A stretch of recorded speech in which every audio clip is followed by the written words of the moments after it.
Hello po sa inyo mga ka-Jansky, kumusta po kayo? At ngayong araw na ito ay meron na naman po tayong bagong ipapahagi sa inyo na kung saan ito po ay mga simpleng paraan para mas lalo pang maka-attract ng good luck na yan sa sapinyaman man o pananalapi. So bago po ang lahat ay nais ko lang po i-promote sa inyo mga ka-Jansky para po sa mga gusto ng mga pampaswerte, sa inyong mga negosyo, sa inyong mga trabaho, sa inyong mga career, o kung kayo po ay mahilig maglaro ng anumang uri ng sugal, meron po tayong pampaswerte dyan. Para po sa mga interesado ay mag-PM lamang po kayo sa akin. So anyway, kung kayo po ay mahilig tumaya ng loto, okay, so kung gusto nyo pong kayo po ay kapitan ng swerte, malay nyo mahis nyo po ang jackpot. So kung malakas po ang inyong paniniwala rito, so kayo po ay positibo, so gawin nyo po ang ritual na ito. So ito po ay gamit ang dahon ng laurel. So kapag tayo po ay tataya mga ka-Jansky, okay, yung ating loto ticket, okay, wag po natin itong itatapon or itatago po natin ito, okay, yung ating tinayaan. So ito po ang ating dahon ng laurel ay sulatan nyo lamang po ito, okay, ng inyong mga 6-digit na mga favorite number. So dito po sa ating dahon ng laurel mga ka-Jansky, makikita nyo po atin po itong guhitan, okay, ng triangle na ito, dahil ang triangle na ito rin po ay mabisa kapag isinulat po natin sa dahon ng laurel, ito po ay nakaka-attract ng swerte. And of course, meron po tayo ditong infinity number. Ang number 8 po ay isa po itong lucky number na kung saan ay agarang swerte. So sa pananapi, kahit sa sugal man yan na inyo pong sasalihan. Okay? Isulat nyo lamang po iyan sa loob po ng ating triangle. And then pagkatapos, sa labas nito, ay isulat nyo lamang po ang inyong 6-digit number. Nang gana makikita nyo po sa larawan.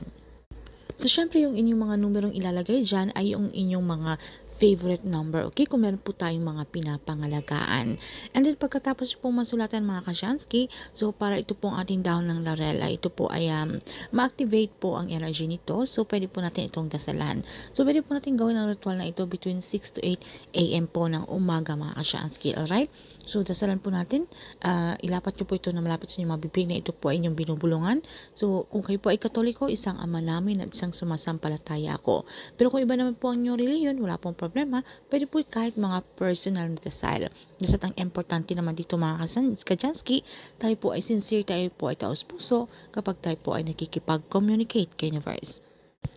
And then pagkatapos mga ka-Jansky, sabitin nyo lang po ang inyong mga kahilingan. So halimbawa po, nasa pamagitan po ng dahon ng laurel na ito, na kayo po ay gantimpalaan ng universe o kayo po ay sa araw na yan, kayo po ay binasin. Okay, why not po na may po ang jackpot. Dahil alam niyo po sa inyong sarili na kayo po ay deserve nyo po ang bagay na inyong hinihiling kay universe. And then pagkatapos maging positibo, i-claim, i-affirm nyo na po sa inyong mga sarili ang mga swerteng darating na ito.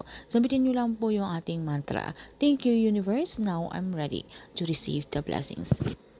Then pagkatapos ito mga ka-Jansky, okay, kapag kayo po ay tumaya, pwede nyo po itong himasimasin, okay? Himasimasin nyo lamang po ito mga ka-Jansky, or pwede nyo po itong bulungan sa pamagitan po ng inyong isipan na kayo po ay bibinasin sa araw na yan. And then pagkatapos itong inyong lotto ticket, okay, pwede nyo pong itong ipaloob yung ating dahon ng laurel, and then pwede nyo po itong ilagay sa inyong mga pitaka mga ka-Jansky.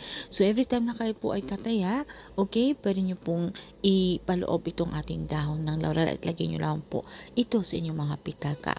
So, keep manifest mga ka-Jansky. So, wala pong mawawala sa atin kung tayo po ay susundin po natin yung itong mga itong pampaswerte. Basta ang importante naman dito ay malakas po ang ating paniniwala at tayo po ay positibo na ito po ay mangyayari, especially na ito po ay tayo po ay deserve po ang bagay na ating hinihiling. At syempre, kunting paalala lamang po na itong pagtataya or pagsusugal ng mga uri ng sugal mga ka-Jansky ay dapat ito inyo lamang pong itong i-balance. Wag po tayong yung tipong tayo po ay nalulung na sa ganitong bisyos. Dapat meron po tayong mga ekstrang pera lamang po, okay? Meron pa rin po tayong mga trabahong pinagkakaabalahan. So, ito po ay inyong libangan lamang. So, i-balance po natin mga ka-Jansky. So, dapat gumawa pa rin po tayo ng aksyon, mga pagpaplanong gagawin kung paano pa po tayo mas nalang umangat sa ating buhay. So itong pampaswerte ay isang gabay o inspirasyon lamang para mas lalo pa lumapit ang swerte na yan. So yun lamang po ng mga ka-Jansky. Maraming salamat. Okay, see you again our next one.